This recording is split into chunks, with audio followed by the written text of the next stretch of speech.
എൻ്റെ നല്ലയമ്മ.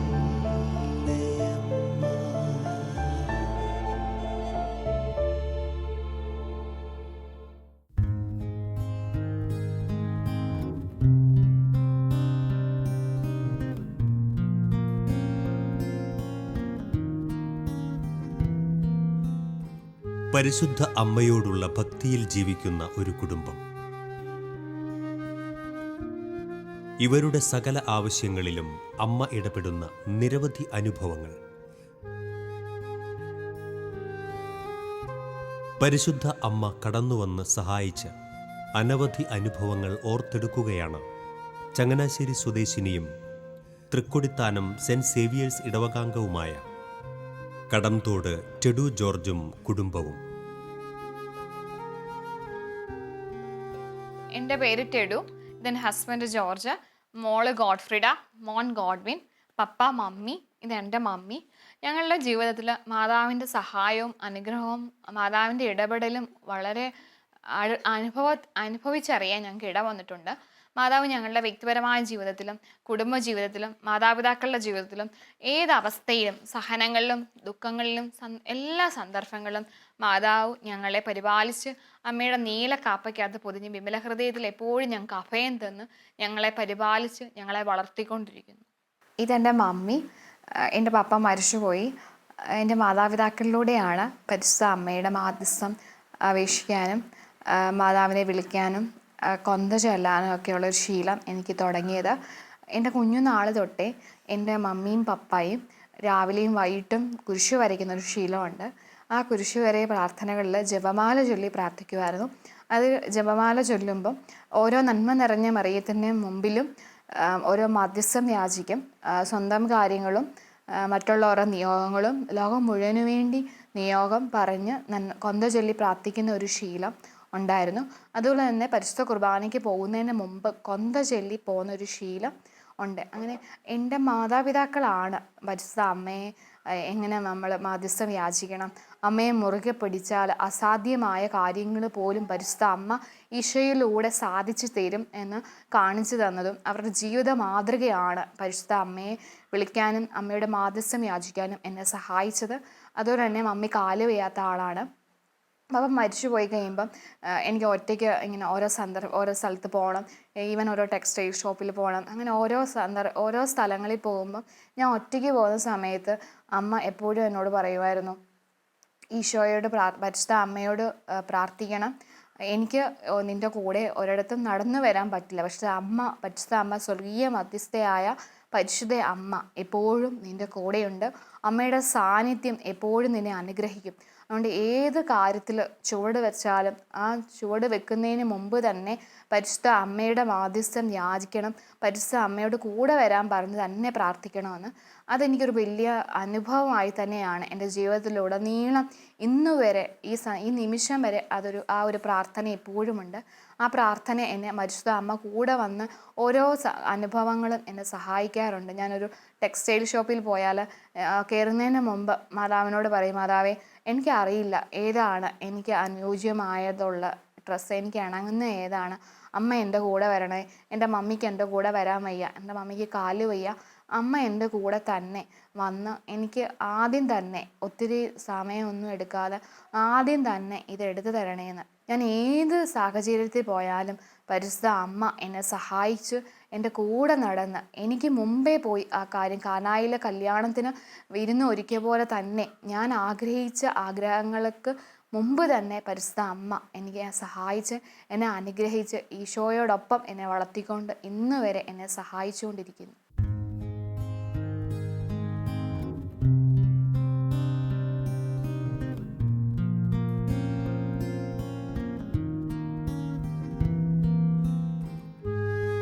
പരിശുദ്ധ അമ്മയിൽ ആശ്രയിച്ച് ജീവിക്കുന്നവർ ആരും നിരാശരാവുകയില്ല എന്ന് ഈ ജീവിതവും സാക്ഷ്യപ്പെടുത്തുന്നു.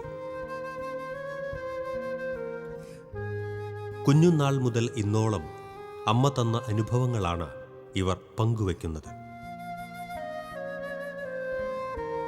ഞാൻ കോളേജിൽ ചേർന്ന സമയത്താണ് എൻ്റെ പപ്പ മരിച്ചു പോകുന്നത്.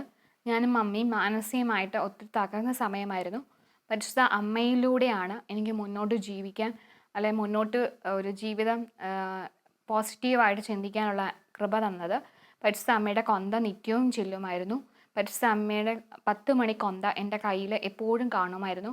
കോളേജ് പഠനകാലത്താണെങ്കിലും ഞാൻ ബസ്സിന് യാത്ര ചെയ്യുമ്പോഴും നടന്നു പോകുമ്പോഴും അല്ലെ കോളേജിൽ സഞ്ചരിക്കുമ്പോഴും ഒക്കെ പരിശുദ്ധ അമ്മയുടെ നന്മ നിറഞ്ഞ മറിയമേ നിത്യവും എപ്പോഴും എൻ്റെ മനസ്സിൽ ഉരുവിട്ടുകൊണ്ടാണ് ഞാൻ സഞ്ചരിച്ചിരുന്നത്. പരിശുദ്ധ അമ്മയാണ് എനിക്ക് എക്സാമിന് നല്ല മാർക്കോടെ പാസ്സാകാൻ അനുവദിച്ചത്. ഞാനൊരു മീഡിയം സ്റ്റുഡൻ്റ് ആയിരുന്നു. പക്ഷേ ഞാൻ മാതാവിനോട് കൂടുതൽ ഭക്തിയായിട്ട് പ്രാർത്ഥിക്കുവാനും മാതാവിൻ്റെ മാധ്യസ്ഥം തേടാനും തുടങ്ങിയ സമയത്ത് അത്ഭുതകരമായി എൻ്റെ പഠനകാലത്ത് എനിക്ക് ഉയർച്ച അനുഭവിക്കാൻ പറ്റി. ഞാൻ എക്സാം ഹാളിൽ കയറുന്നതിന് മുമ്പ്, യൂണിവേഴ്സിറ്റി എക്സാമിന് കയറുന്നതിന് മുമ്പ് നന്മ നിറഞ്ഞ മറിയമേ ചൊല്ലുകയും അതോടൊപ്പം പരിശുദ്ധ അമ്മയോട് മാധ്യസ്ഥം യാചിക്കുമായിരുന്നു. പരിശുദ്ധ അമ്മേ, അമ്മയുടെ നീല കാപ്പയ്ക്കകത്ത് എന്നെ പൊതിയണമേ. പരിശുദ്ധ അമ്മ ഉണ്ണീശോയെ മടിയിലിരുത്തിയ പോലെ ഈ എക്സാം എന്നെ മടിയിലിരുത്തി എനിക്ക് എഴുതിച്ച് നല്ല വിജയം നൽകണമേ എന്ന് ഏത് എക്സാം കയറിയാലും ഞാൻ ഹാളിന് പുറത്തിരുന്ന് പ്രാർത്ഥിക്കുമായിരുന്നു. അതുപോലെ തന്നെ ഞാൻ എക്സാമിന് എൻ്റെ ക്വസ്റ്റ്യൻ പേപ്പർ കിട്ടുമ്പോഴും ഈ പ്രാർത്ഥന തുടങ്ങും. ആദ്യം ക്വസ്റ്റ്യൻ പേപ്പർ എടുത്തു വെച്ച് ഇങ്ങനെ പ്രാർത്ഥിച്ച് അമ്മയുടെ മടിയിലിരിക്കുന്നതായിട്ട് ഭാവനയെ കണ്ട് എക്സാം എഴുതുമായിരുന്നു.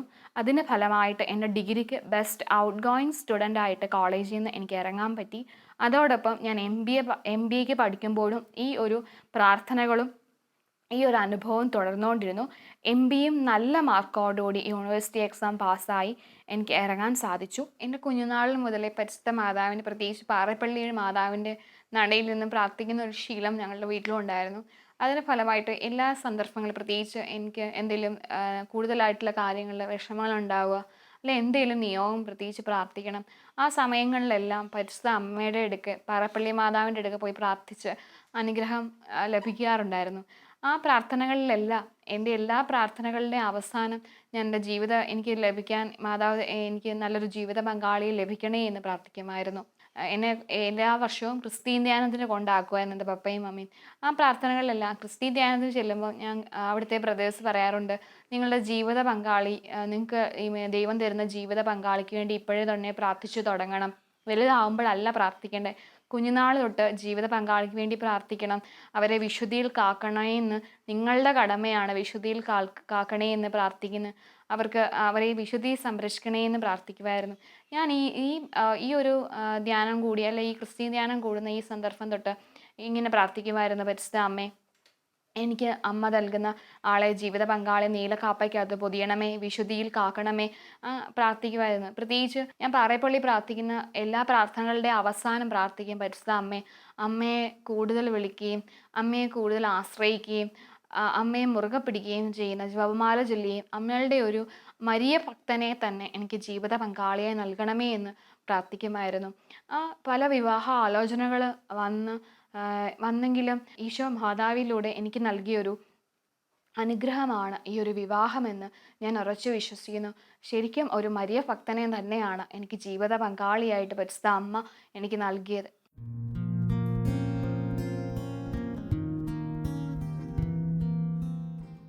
ദൈവം ദാനമായി നൽകിയ ഈ മക്കളെ ഈശോയിൽ വളർത്താൻ പരിശുദ്ധ അമ്മയുടെ സഹായമാണ് ഇവർ തേടുന്നത്. മക്കളുടെ ജീവിതവുമായി ബന്ധപ്പെട്ട് നിരവധി അനുഭവങ്ങളുണ്ട് ഈ കുടുംബത്തിന്.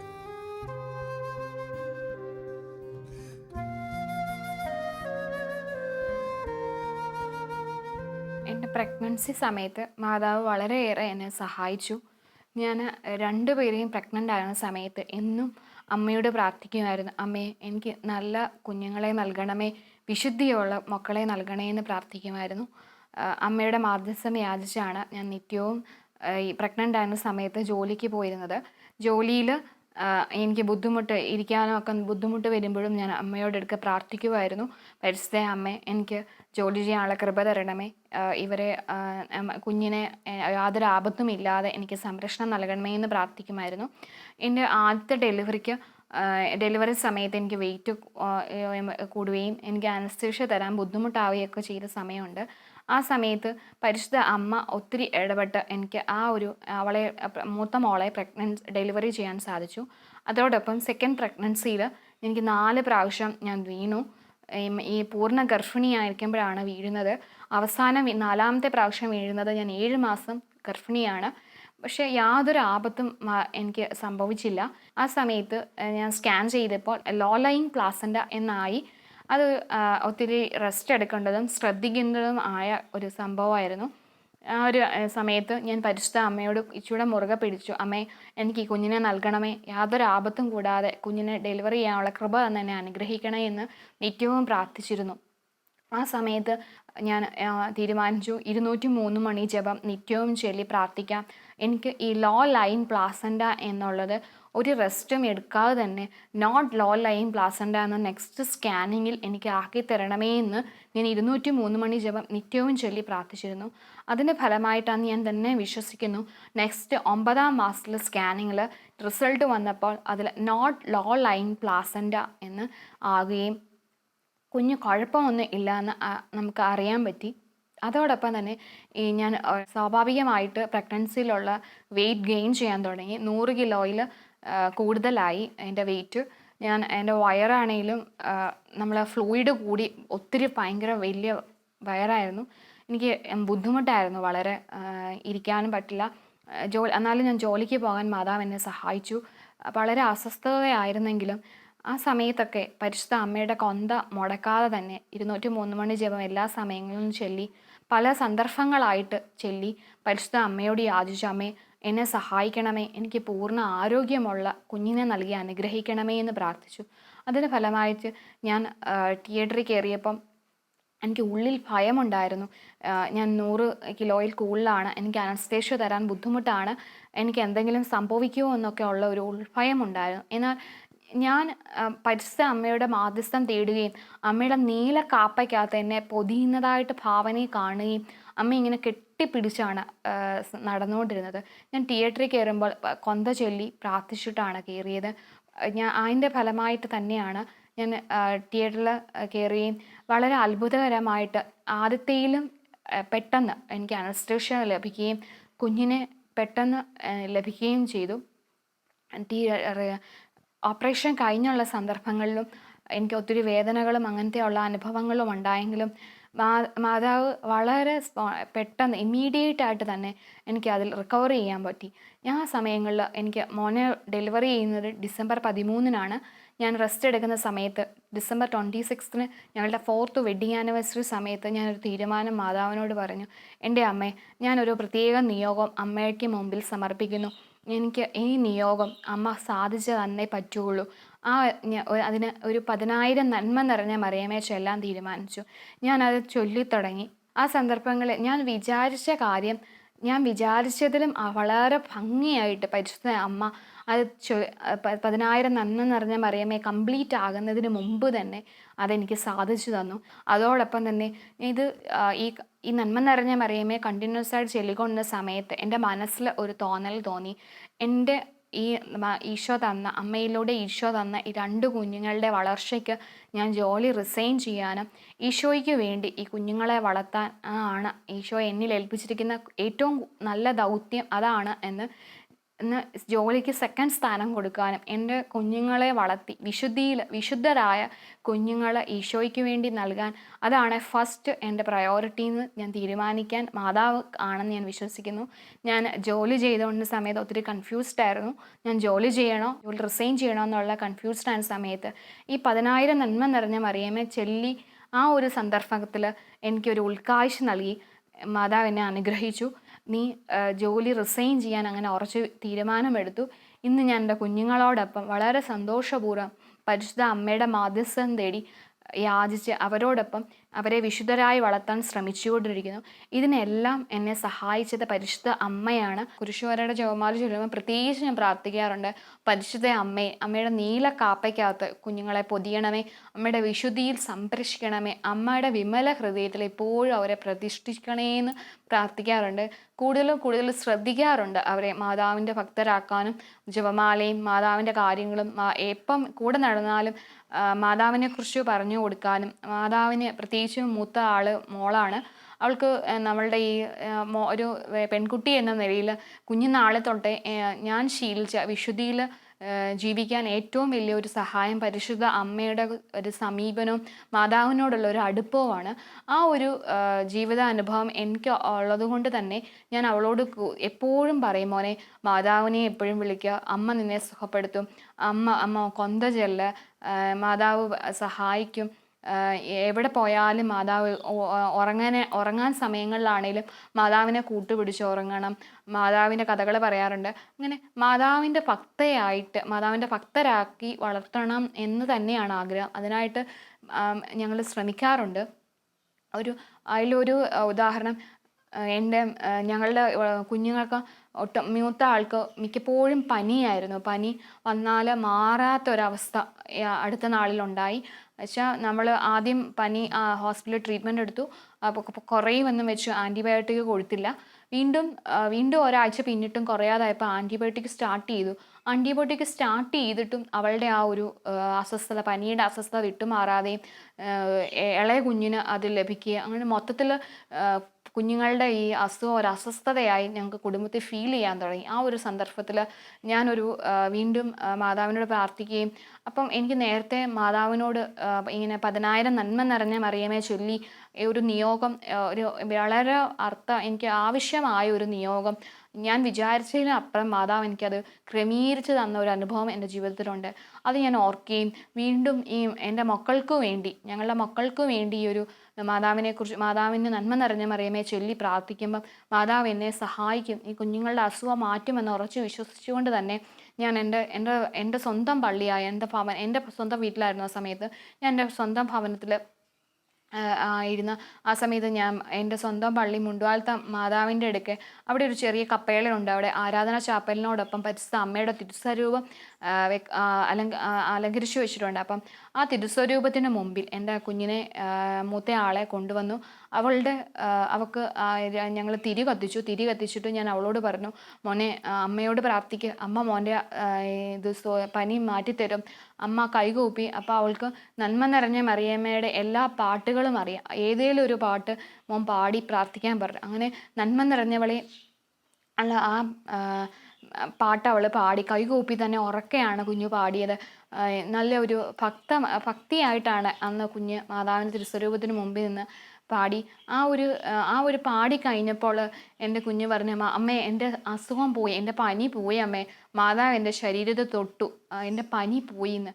പിന്നെ ഞാൻ നോക്കുമ്പോൾ അവൾക്ക് അങ്ങനൊരു അസ്വസ്ഥത, അങ്ങനൊരു അസ്വസ്ഥത ഞങ്ങൾക്ക് ഫീൽ ചെയ്യേണ്ട അവസ്ഥ വന്നില്ല. അവളിപ്പം ഏത് പനിയുള്ള ആൾക്കാരുടെ കൂടെ സഞ്ചരിക്കുകയോ അങ്ങനത്തെ ഏത് സാഹചര്യത്തിൽ പോയാലും പനി അവൾക്ക് ഒരു അസ്വസ്ഥത, പനിയുടെ ആ ഒരു അസ്വസ്ഥത മാറ്റുകയും, അതോടൊപ്പം അവൾ മാതാവിനോട് എപ്പം പ്രാർത്ഥനയുടെ അവസാനം അവൾ ഒരു കാര്യം പറയാറുണ്ട്, അമ്മേ മാതാവേ എന്നെ മറക്കല്ലേ എന്ന്. ആ ഒരു കാലത്ത് മാതാവിനോട് ഭക്തയാക്കി അവളെ വളർത്താൻ ശ്രമിച്ചുകൊണ്ടിരിക്കുന്നു.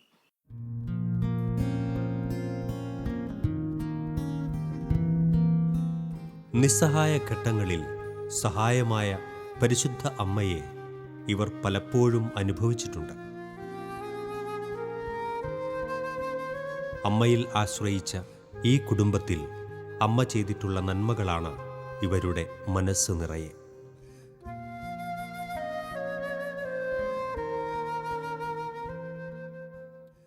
ഞാൻ നേരത്തെ തൊട്ടേ വണ്ടി ഓടിക്കാനും കാറ് ഡ്രൈവിങ് പഠിക്കാൻ വേണ്ടി പഠിപ്പിച്ചിരുന്നു. പക്ഷേ ആ സന്ദർഭത്തിലൊന്നും എനിക്ക് ഭയമായിരുന്നു.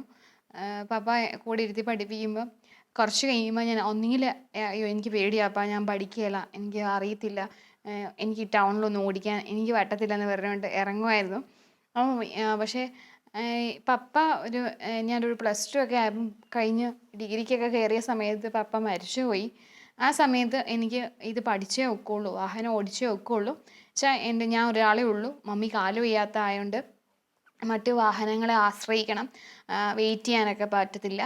അപ്പം നിത്യവും പള്ളിയിൽ പോയി, എല്ലാ ദിവസവും വിശുദ്ധ കുർബാനയ്ക്ക് പോകുമായിരുന്നു. അപ്പോൾ അതും മുടക്കം വരും. അപ്പം ഞാൻ പഠിച്ചേ ഒക്കുള്ളൂ എന്നുള്ളൊരു സമയത്ത് എനിക്ക് ഇത് എങ്ങനെ പഠിക്കും, അല്ലെ എനിക്കിത് പറ്റുകയില്ല, ടൗണിലൊക്കെ ഓടിക്കുമ്പം ഭയമായിരുന്നു, മറ്റു വാഹനങ്ങൾ ഇടിക്കുമോ എന്നുവെച്ചാൽ മറ്റുള്ളവരെ ചെന്ന് ഈ ഗിയർ മാറുമ്പോൾ ഒക്കെ അങ്ങനത്തെ ഒച്ചകളും അങ്ങനെ ഇത് ഗിയർ മാറാൻ അറിയത്തില്ലാത്തൊരവസ്ഥയൊക്കെ വരും. അപ്പോൾ ഞാൻ ഇങ്ങനെ എന്തായാലും ഡ്രൈവിംഗ് സ്കൂളിൽ പോയി പഠിക്കാൻ തന്നെ തീരുമാനിച്ചു.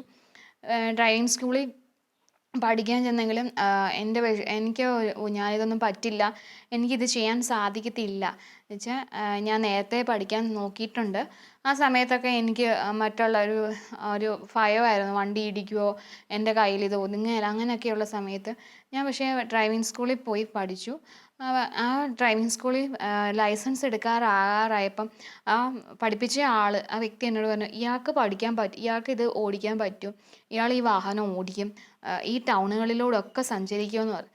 എന്നാലും ഞാൻ അത്ര കാര്യമാക്കിയില്ല. പക്ഷെ എന്നാലും എൻ്റെ ഉള്ളിലുണ്ടായിരുന്നു, ഇത് ചെയ്തേ പറ്റുള്ളൂ, ഇതെൻ്റെ ഒരു ആവശ്യകതയാണ്. എൻ്റെ മമ്മിയെ പപ്പ കൊണ്ടുപോയാൽ എനിക്ക് ഓരോ സ്ഥലങ്ങളിൽ കൊണ്ടുപോകാനും പള്ളിയിൽ കൊണ്ടുപോകാനും മമ്മിയോടൊപ്പം യാത്ര ചെയ്യാനും പ്രാർത്ഥനകളിലൊക്കെ പങ്കെടുക്കണമെങ്കിൽ സ്വന്തമായിട്ട് വാഹനം ഓടിച്ചേ ഒക്കുകയുള്ളൂ എന്നുള്ളൊരു സന്ദർഭം വന്നു. അപ്പോൾ ഞാൻ പ്രത്യേകിച്ച് മാതാവിനോട് പ്രാർത്ഥിച്ചു. ഞാൻ എന്നും ദിവ്യബലിക്ക് എൻ്റെ മുണ്ടുവാലം പള്ളിയാണ്, അവിടെ മാതാവിൻ്റെ പള്ളിയാണ്. ആ മാതാവിൻ്റെ തിരുസ്വരൂപത്തിന് മുമ്പിൽ ഫ്രണ്ടിലാണ് വിശുദ്ധ കുർബാനയ്ക്ക് എന്നും നിൽക്കാറ്. വിശുദ്ധ കുർബാനയ്ക്ക് പ്രാർത്ഥിക്കുന്നതിനോടൊപ്പം തന്നെ ഞാൻ പരിശുദ്ധ അമ്മയുടെ മുമ്പിൽ വളരെ കൊച്ചുകുട്ടിയുടെ ഒരു വാശിയോടെ തന്നെ പ്രാർത്ഥിച്ചു. എൻ്റെ അമ്മേ, എനിക്കിത് സാധിച്ചേ ഒക്കുകയുള്ളൂ, എൻ്റെ അവസ്ഥ ഇതാണ്, നീ അല്ലാതെ എനിക്കൊരു ആശ്രയമില്ല, നീ അറിഞ്ഞതുകൊണ്ട് തന്നെയാണ് എനിക്ക് ഒരു അവസ്ഥ ഉണ്ടായത്. അതുകൊണ്ട് ഈ അവസ്ഥയിൽ എനിക്കൊരു റിക്കവറിന് എനിക്ക് വണ്ടി പഠിക്കണം എന്നുള്ള ഒരു ആഗ്രഹവും പ്രാർത്ഥനയും ഒപ്പം കൂടി ഞാൻ അങ്ങനെ പഠിക്കാൻ തുടങ്ങി. ആ സന്ദർഭത്തിൽ ഈ ഡ്രൈവിംഗ് സ്കൂളിൽ പഠിച്ചതിന് ശേഷം നമ്മളുടെ സ്വന്തം വണ്ടിയിലിരുന്ന് അതിന് പരിശീലനം നൽകുമ്പം എൻ്റെ മമ്മി ഒപ്പം ഉണ്ടായിരുന്നു. ബാക്കിലിരുന്ന് മമ്മി പ്രാർത്ഥിക്കുമായിരുന്നു, കൊന്ത ചൊല്ലുക, അതോടൊപ്പം 9 എത്രയും തളമാതാവേ ചൊല്ലി ഞങ്ങൾ വണ്ടി എടുക്കാനും വണ്ടി പഠിക്കാനും ഒക്കെ തീരുമാനിച്ചു. വണ്ടി തന്നെ മാതാവിൻ്റെ ഒരു കളറ് വാഹനം എടുത്തപ്പം ഏത് കളറെന്ന് നമ്മളിങ്ങനെ ആലോചിച്ച് നിന്നപ്പം പരിശുദ്ധ അമ്മയുടെ നീല കാപ്പയെന്നുള്ള ഒരു മനസ്സിന് തോന്നി. അങ്ങനെ നീല കളറ് തന്നെ ഉള്ളൊരു ചെറിയ വാഹനമായിട്ട് ആ സമയത്ത് ഞാൻ അങ്ങനെ തന്നെ പ്രാർത്ഥിച്ചു. അമ്മയുടെ ആ ഒരു മനസ്സിൽ വിചാരിച്ചാണ് ഈ വാഹനം നമ്മൾ എടുത്തത്. അപ്പം എനിക്കിത് പഠിച്ചേ ഒക്കുകയുള്ളൂ, എൻ്റെ അമ്മ എന്നെ ഹെൽപ്പ് ചെയ്യണം, എനിക്ക് വേറെ ആശ്രയം ആരുമില്ല, ദൈവവും പരിശുദ്ധ അമ്മയും മാത്രമേ ഉള്ളൂ എനിക്ക് ആശ്രയം, അമ്മ എന്നെ കൈവടിയല്ലേ എന്ന് ഞാൻ പ്രാർത്ഥിച്ചിരുന്നു. പക്ഷെ മാതാവ് എന്നെ സഹായിച്ചു. ഞാൻ വളരെ പെട്ടെന്ന് തന്നെ ഈ സ്വന്തം വാഹനത്തിൽ പരിശീലനം നൽകുന്ന വളരെ പെട്ടെന്ന് തന്നെ ആ വാഹനം ഒറ്റയ്ക്ക് ഓടിക്കാനുള്ള കൃപ തന്നെ എന്നെ അനുഗ്രഹിച്ചു. ഞാൻ ഇന്നും ഏറ്റുപറയുകയും വിശ്വസിക്കുകയും ചെയ്യുന്നു, ഇതെൻ്റെ ഒരു സ്വന്തം കഴിവല്ല, പരിശുദ്ധ അമ്മ എനിക്ക് വിശുദ്ധ കുർബാനയ്ക്ക് മുന്നിലിരുന്ന് പ്രാർത്ഥിക്കുകയും പരിശുദ്ധ അമ്മയുടെ മാധ്യസ്ഥം യാചിക്കുകയും ചെയ്തതുകൊണ്ട് തന്നെ മാതാവ് എന്നെ അനുഗ്രഹിച്ചതാണ്. എനിക്കിത് ചെയ്യാൻ ഇത് ചെയ്തേ ഒക്കുള്ളൂ എന്നുള്ളൊരു സന്ദർഭത്തിൽ മാതാവ് ഇടപെട്ട് എന്നെ സഹായിച്ചതാണ്. ഞങ്ങളൊരു ദിവസം ഒരു പ്രാർത്ഥന കൂട്ടായ്മയ്ക്ക് പോയി. അത് ജീസസ് യൂത്തിൻ്റെ ഒരു പ്രയറായിരുന്നു. ആ സമയത്ത് അന്ന് ഈവനിങ് പ്രയർ ആയിരുന്നു. അത് ഇച്ചിരി നീണ്ടുപോയി. അന്ന് പ്രാർത്ഥിച്ച് ഭക്ഷണമെല്ലാം കഴിച്ച് അവിടുന്ന് തന്നെ ഭക്ഷണമൊക്കെ കഴിച്ച് ഞങ്ങൾ തിരിച്ചു വരിക. ഒരു 1 മണിയൊക്കെ കഴിഞ്ഞ സമയമാണ്. ആ സമയത്ത് ഞങ്ങൾ യാത്ര ആരംഭിക്കുന്നതിന് മുമ്പ് തന്നെ കൊന്ത ചൊല്ലി പ്രാർത്ഥിച്ചിരുന്നു.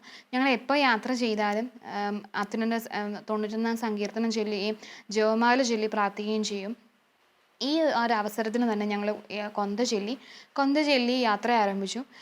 ഞങ്ങൾ ഏകദേശം ഒരു 1:30 കഴിഞ്ഞ് ഞങ്ങൾ യാത്ര തുടർന്നുകൊണ്ടിരുന്ന സമയത്ത് പെട്ടെന്ന് ഇവിടെ ഏകദേശം എത്താറായി. പക്ഷേ ഞങ്ങൾ ഉറങ്ങിപ്പോയി. ഞാനും എൻ്റെ ജീവിത പങ്കാളിയും മൂത്ത കുട്ടിയും മാത്രമേ ഉള്ളൂ. മൂത്ത കുട്ടി തീരെ കുഞ്ഞായിരുന്നു, കൈക്കുഞ്ഞായിരുന്ന സമയത്താണ്. പക്ഷെ ഞാനും ഹസ്ബൻഡും ഉറങ്ങിപ്പോയി. ഒരു പോസ്റ്റിൻ്റെ ഫ്രണ്ടിൽ ഒരു കല്ലുണ്ടായിരുന്നു. ആ കല്ലിൽ ചെന്ന് വണ്ടി തട്ടി. ആ സമയത്ത് ഞങ്ങൾ ഉണർന്നു. പക്ഷേ ഞങ്ങൾക്ക് വണ്ടിക്കോ ഞങ്ങൾക്കോ ഒന്നും പറ്റിയില്ല. പക്ഷേ അതൊരു 2 സെക്കൻഡ് കൂടെ കഴിഞ്ഞിരുന്നെങ്കിൽ അതൊരു വലിയ അപകടത്തിലെത്തുമായിരുന്നു. ഈ സമയത്ത് തന്നെ എൻ്റെ മമ്മി ഞങ്ങൾക്ക് വേണ്ടി കൊന്ത ചൊല്ലി പ്രാർത്ഥിക്കുമായിരുന്നു. മമ്മി രാത്രി കിടക്കാൻ പോയപ്പം മമ്മിക്കൊരു തോന്നി, ഇവർ യാത്രയിലാണല്ലോ, ഇവർക്ക് വേണ്ടി തീരെ കുഞ്ഞിനെയും കൊണ്ടാണല്ലോ പോയിരിക്കുന്ന പ്രാർത്ഥനയ്ക്ക്, അതും ദൂരെയാണ്, ഇവർക്ക് വേണ്ടി ഒന്ന് പ്രാർത്ഥിച്ചേക്കാം, പരിശുദ്ധ അമ്മയോട് മാധ്യസ്ഥം യാചിച്ചേക്കാം, ഇവർക്ക് യാതൊരു ആപത്തും കൂടാതെ വരണേ എന്ന് പ്രാർത്ഥിച്ചു. മമ്മി ഈ സമയത്ത് ഈ രാത്രിയിൽ 1 മണിക്ക് മമ്മി ഞങ്ങൾക്ക് വേണ്ടി കൊന്ത ചൊല്ലുമായിരുന്നു. അതേ സമയത്ത് തന്നെയാണ് ഞങ്ങൾക്ക് ഈ ഒരു അപകടത്തിൽ നിന്നും ഞങ്ങൾ രക്ഷപ്പെട്ടത്. അത് മാതാവിൻ്റെ ഒരു സഹായമാണ്, പ്രത്യേക സംരക്ഷണമാണ്. അമ്മയുടെ വിമല ഹൃദയത്തിൽ ഞങ്ങൾക്ക് അഭയം നൽകുകയും അമ്മയുടെ നീല കാപ്പയ്ക്കകത്ത് ഞങ്ങളെ പൊതിയുകയും ചെയ്തു എന്ന് തന്നെയാണ് ഞങ്ങൾ ഏറ്റുപറയുകയും അത് ഞങ്ങൾ വിശ്വസിക്കുന്നു.